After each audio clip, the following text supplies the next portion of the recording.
So today, we're going to be talking about actually helping you find your purpose. Like, what is the reason you are even here? I believe that your purpose, especially when we're talking about professionals and people who are working, I think that your work is a part of that purpose. But one of the things I'm going to show you today, I'm going to give you 3 easy ways to figure this out. But your purpose is directly connected to your promise. Your purpose is directly connected to your promise. And before we even go any deeper into any of that, I want to show you some of the origin, some of the etymology of the word promise, because I believe by the end of this, you're going to be able to make a better promise. You're going to be able to make a clearer promise. You're going to be able to make a promise that feels connected to what you know to be true.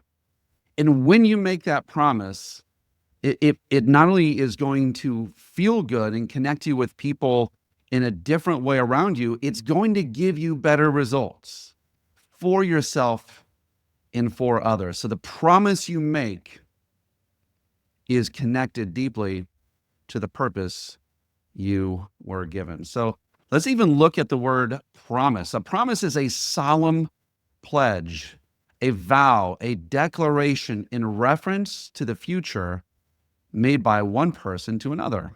That doesn't sound different from what we probably know a promise to be, but I want to go even deeper, because when you look at it, it's broken into, or it comes from, 2 different words. The first one is pro, and pro means before. The second one is mittere, which means to release or let go or throw. It is the word mit. So if you see commit, remit, emit, all of the MIT part of that is mission. So when you see something that says a promise, it is a before mission. It is something you're saying before you actually do it. Again, not like, follow me here.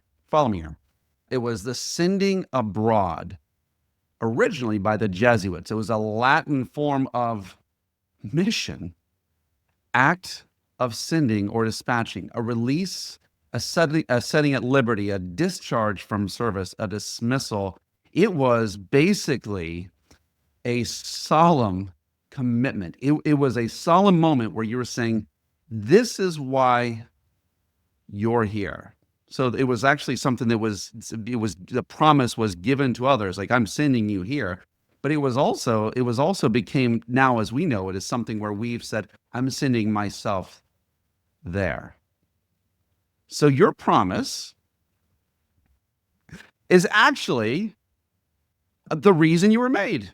Because if you look at it and we go into the whole idea of like, are you here for a reason? Are you here for a before mission? According to Scripture, it says that we have been made new in Christ, and given that, it says, prepared for good works, which He made. We were made for good works, which He prepared for us beforehand, that we should walk in them. Now, if you're a believer in that, like I am, that it makes it a whole lot easier for you to find something called life mission or work mission. And if you don't, it's just going to be really, really hard for you to keep going when things suck. It's going to be really hard for you to keep going when you're getting taunted, when things don't seem like they're going your way. So I love the promise that JFK made, right? In the 60s, he says, we will put a man on the moon and we will do it in this decade. That promise not only gave purpose to him, it gave purpose to a nation. It gave purpose to a whole cloud of people working on different parts of the different machinery that was going to put people on the moon. It was a commitment. It was a commission, but it was a promise. Promise gives purpose. Promise gives purpose. It's the reason you're here. You're the keeping of a promise.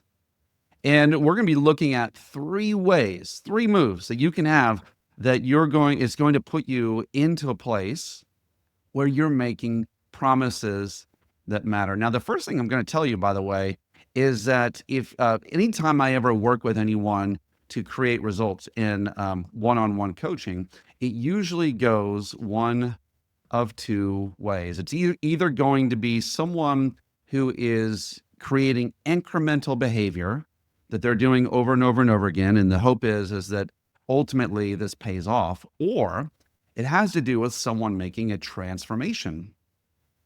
Of the two, they both are great, and it's either is better than neither. But of the two, the one that actually offers the opportunity to have 100 times the return on investment is a transformation. It's becoming new, it's doing something new. And there's only two things that I've ever found that cause transformation. Transformation doesn't mean you add a little bit, you take a little bit. Transformation means you become something new. And the two things that actually can cause transformative power in us is extreme hatred, anger, fear, or love. Now, the extreme anger and fear is great. It can actually get someone out of a place from one place into another, but it's not sustainable. And a lot of people have changed their lives, their financial lives, their health lives, and their relationship lives because they do something extreme out of fear, and they make the change, and they don't learn how to progress in what they're doing. And so what happens is they have to keep creating negative situations so that they're going to continue to make promises to themselves that they have to keep. So they raise the stakes to be life or death. But the other way, and I think the more effective way for us to make good promises and to have transformation, is through love. And I think a promise actually covers exactly that. So it is you showing up for another person, and it's you showing up for yourself. As a matter of fact, one of the first and foremost promises that we find in all of human history is the rainbow, which was a promise that the earth wouldn't be flooded again. It was made from God to man, and it's like, hey, here's what's going to happen in here, or here's what's not going to happen ever again. And how does this apply to you? Well, I will tell you this.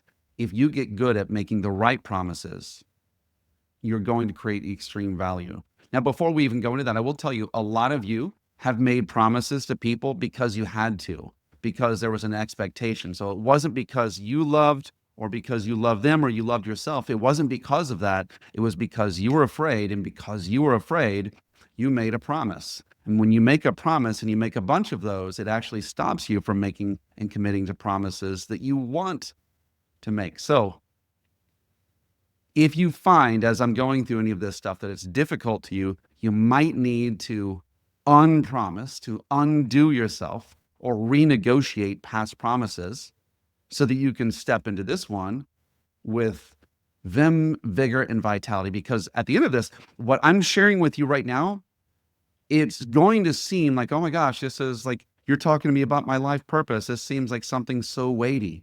I want it to feel weightless. It should feel effortless. Now, I am here as a guide, as a question asker. And a lot of what I ask you right now is going to start you thinking in a direction. You may not come up with the end of your answer by the end of this session, but you're going to get the good questions. If you will spend time here, we'll give you something that you can enrich your life, and not only your life, you can actually fulfill your mission on the planet. You can do what you were made for.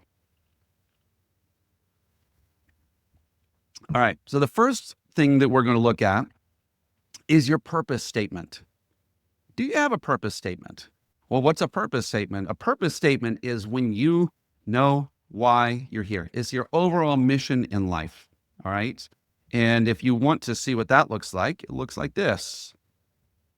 I'm going to give you the templates for all of these things. So that's pretty cool. Your purpose statement.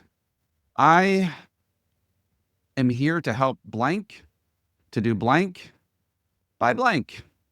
Or you can go as simple or as intricate as you want, but I'm here to help actually here. My real reason, the reason I'm here on this planet, me, not you, but me, I'm here to help people find their purpose and to joyfully, effortlessly walk after their purpose. That's why I'm here. And that's why, like, when you can have that, it's interesting that that begets other things that you do. You'll do things like a video classroom, or you'll do things like write a book, because all of those things flow from that statement. Why are you here? If you don't know why you're here, you are going to bounce around looking at other people for answers, and you're going to suffer, I think, the loss of that personal, not just discrimination in terms of what to do and what not to do, but you're going to have a deteriorated confidence. And if you're a person on here with a business of any type, no confidence means no cash. You need that. But confidence doesn't come from cash. Confidence doesn't come from your success. Success comes from you being on purpose. And so the easiest way for you to look at this is, I would say, like, what gift do you have? Do you teach? Do you listen? Do you help? Do you fight for? Do you defend? Do you lead? Do you invent? What is it that you are most naturally, that gift? And how can that be used for people? Because when you take what you have and you give it away, it gives you purpose. Years ago, I was blessed with just this this burning belief that God put us here for a purpose, and it never ever went away. It just continued to show up in different areas. And one thing I will tell you is that when you have your mission, so we're going to talk about mission next, but when you have it, it never goes away. It changes, it alters, but you can never keep it down for very long. All right. The next thing I want you to do, or I would say, if you are someone who is committed to having better promises, this one right here is really the one you're making to the world, and it doesn't matter where you work at. Okay. As a matter of fact, well, let's go into the next one. The next one is going to be your noble cause. Now, a noble cause is something that will allow you to continue on any path longer than you would for just yourself. A noble cause involves the princess or the prince or the family or the people that you're here to save. Who are you on a mission to help? When you have a noble cause, it gives you a different strength level to what it is that you do. It gives you a depth that others just can't have. You ever been at a party or a chamber get together or some business thing, and someone will talk and they'll talk and they'll talk. They'll talk about themselves and they'll go, but you can tell, like, if you ask them a question, they're like not deep. As a matter of fact, usually the people who are talking and sharing and only sharing about themselves, they are they are not curious people. They're showy people, and usually it's because they feel insignificant. So they have to tell you all of the things they've done. That's not the noble cause. If you find yourself doing that a lot, you probably need to reconnect with what we're about to do right here, because what that's a symptom of is it's a symptom of you feeling like you're not enough.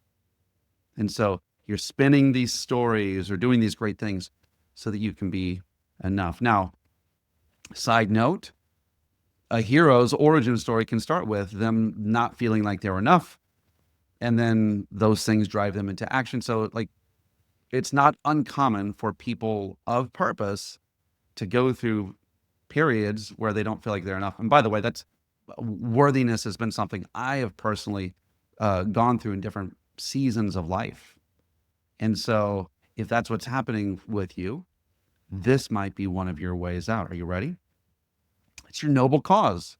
It's when you find your people, your mission, and your message. Who are your people? Your people are the ones that you're here to serve. If if it, If you're here to help the homeless, help the homeless. If you're here to free the slaves in Pakistan, free the slaves in Pakistan. If your people are single mothers or single dads, go help those people. If your people are children, be a blessing to children. If your people are the leaders of this country, go find those people. If your people are rich people, go find rich people. There's no such thing as a wrong people. We're all here for a people. Who are the ones that you are most equipped to help and the ones that you most want to help? Those are your people. Now, if you are a professional already, great. You probably have a people that's been assigned to you, but do you love them? Do you really, really, are you infatuated with helping them? Do you really want to see them in a better place? And if you do, all of these things, the big questions I'm asking, it informs all of the things that flow from that. There are 1,000 questions you will ask yourself. There are 1,000 ways you'll be curious when you're in love, when you're guarding yourself, when you are lacking confidence. Curiosity is far away from you.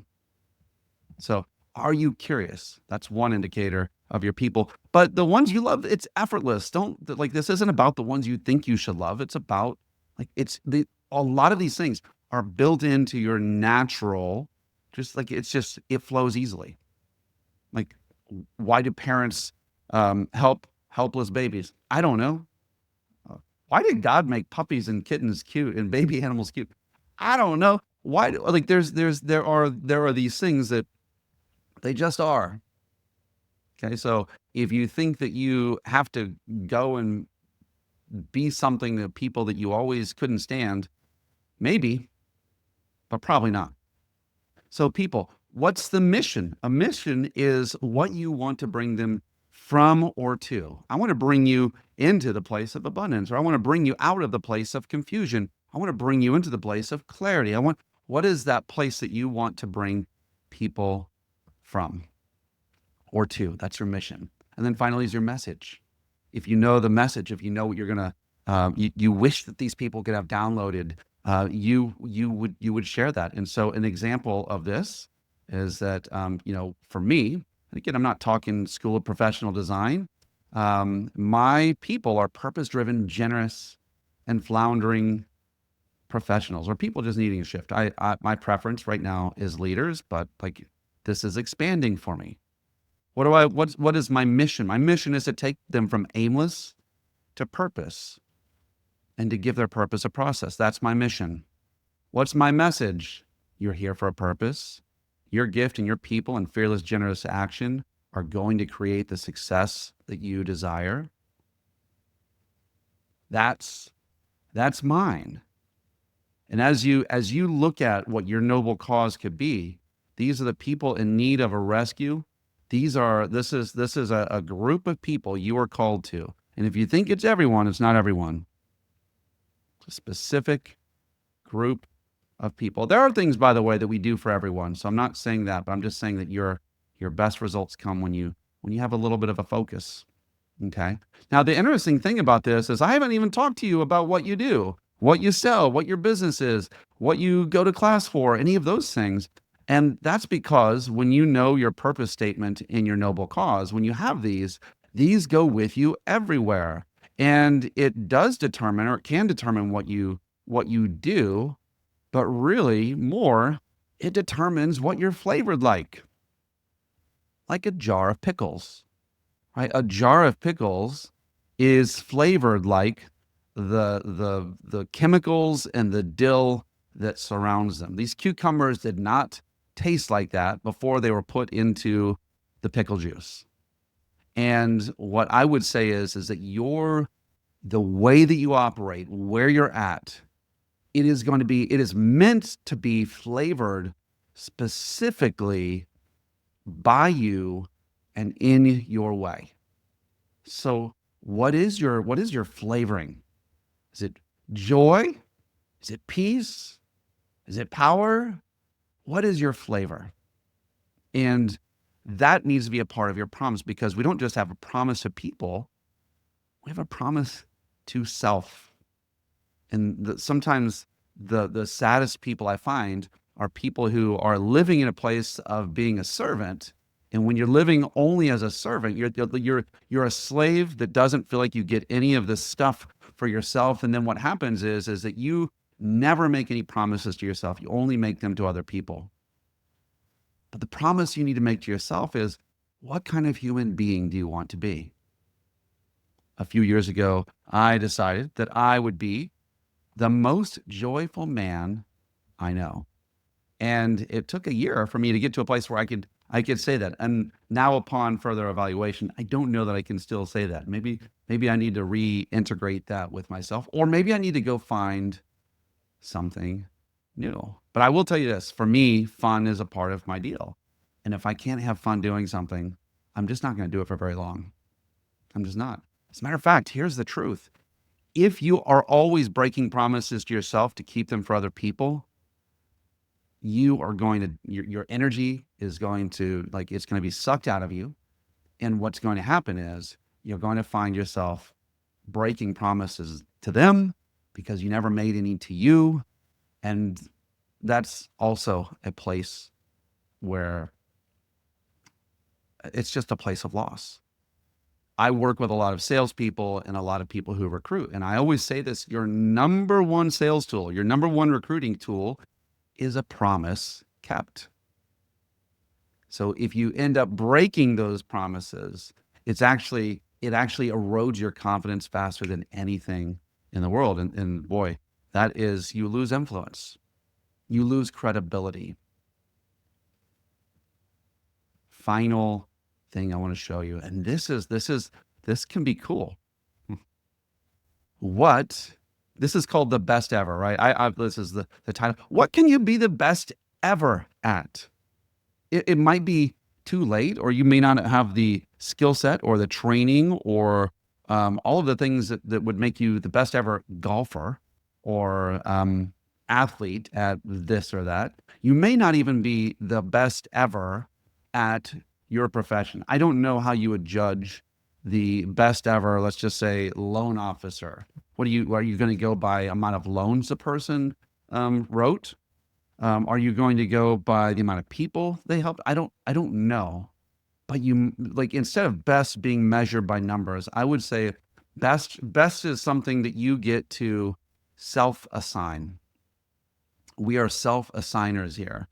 And perhaps it involves being the most joyful, the most trusted, the most liked, the most helpful, the most whatever, and then your profession goes at the end. So maybe it is the most caring loan officer, the most joy-filled coach. These are examples of this, but I like one of the things that I had on my wall for a while, and it's being altered a little bit, is that I will become the world's foremost expert at professional purpose. And it's like, that's still a journey. There's no way I'm there. I've read so many books. I've done lots of things like this. I've helped lots of people, and yet I still feel like a neophyte. I'm at the beginning of that journey. What is it that you have the opportunity to become the best at, or world class at, or at least the best in your area, or the best in the state? I remember this year. I remember when we won the this is the national championship 2010 Civil Air Patrol color guard competition. My son and my daughter were on this team, and none of us had ever done any of the things that were being asked to do. And one of the neatest things was when they got back, and we'd conquered this and a bunch of trophies in the process, and we're the best in the nation. It was the realization. My son, he was always I forget, left guard, right guard, for whichever one. He was the one that always, so he didn't have the guns, but he was one of the flag guys. I don't even know the names. And he was the guy that was responsible for folding the flag. And for the whole next year, he's like, wait, I might be like the best person in the country, like in our age, in our I'm one of the best people in the whole country at flag folding. How cool is that? So what can you become the best at? Can you become the best experience maker? Can you become the best creator? Can you become the best? And it's like, it's interesting because you got to get a little bit specific when you go into that. But I want you to wonder, because you were made for something. You do have something that's completely unique. You have your own version of the pickle juice. You do have something that the rest of us absolutely need. And if you're playing to be mediocre, you're not here for your purpose. You're not here for your promise. You're not here for your mission. When you flow in that, it makes you feel alive. Makes you feel alive. There are moments whenever in my coaching business, I get off the phone and I'm like, this is why I'm made. I'm freaking genius. No one else could have done what I just did. And listen, I know it's me in partnership with God. I know that, but it feels great when you're connected to what you were divinely made to do. If you're someone that doesn't know maybe what that is for you, I would actually ask you to look backwards a little bit. Now, this is the final place we'll go to. I don't do this enough, but this is, there was something that I'd promised that we would do, and it was almost a 40-day trip down up from here and down the coast, and I was supposed to take it with my dad. But anyway, you'll see that this says, I think it says something here. There you go. 22, 20, promise fulfilled. A promise fulfilled. Some of you need reminders around you about the promises that you've kept. Because when you know that you did something you said you would do, it will help you to believe yourself when you make the next promise. Because the truth is that most of us, when we come up with this promise, whenever I give you what I just gave you, it sounds audacious. It sounds too good to be true. It sounds too difficult, but it's not. You are made for it. And the reason, though, that it sounds that way is because we know so many times we've made and broken those promises. We've said before, this is my mission. This is my mission. And then we broke the mission. We didn't allow it to be sacred. And the truth is, maybe you just weren't a very good promise maker. Maybe you made promises toward things that you felt like you had to. Maybe you made too many promises. Maybe you didn't realize that if you make this promise, you can't make this promise. You can't make the same promise, promise to meet this two different people at the same time in the day. You can't do that unless you're all together. But it's like, right, there's certain things that are actually exclusive. So maybe because you've decided you wanted to please people, and that was a promise you wanted to keep, you're pleasing people overrode, it superseded some of the promises that you really wanted to keep. So there are some of these that are based in our values. It's based in it's just based on a lot of stuff. Some of us, we don't make promises because what has happened is once we make them, it's almost like the accusers inside. We talked last week a little bit about dragons, giants, and demons. And the truth is that when you say something, the giants that are in front of you are going to stand against you, say, no, you can't do that, right? The demons inside, like, they're going to whisper to you, yeah, right. You're not that. You can't do what you just said. The dragons you have to face is like, it's the truth that you're afraid of what, like, maybe you can't. There are these spirits. There's all of these things surrounding that.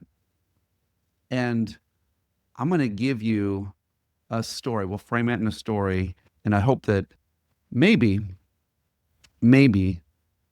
it helps. It was 1932. The New York Yankees were playing against the Chicago Cubs.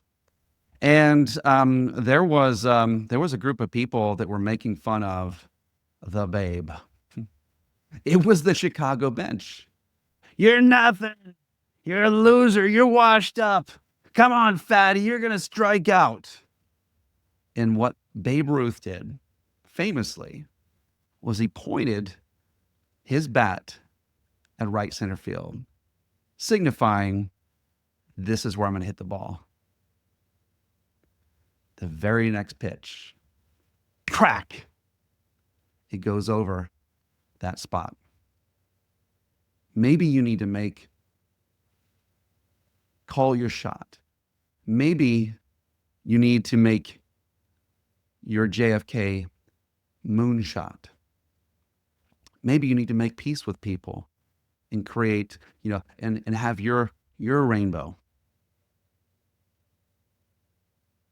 But your purpose is found in your promise.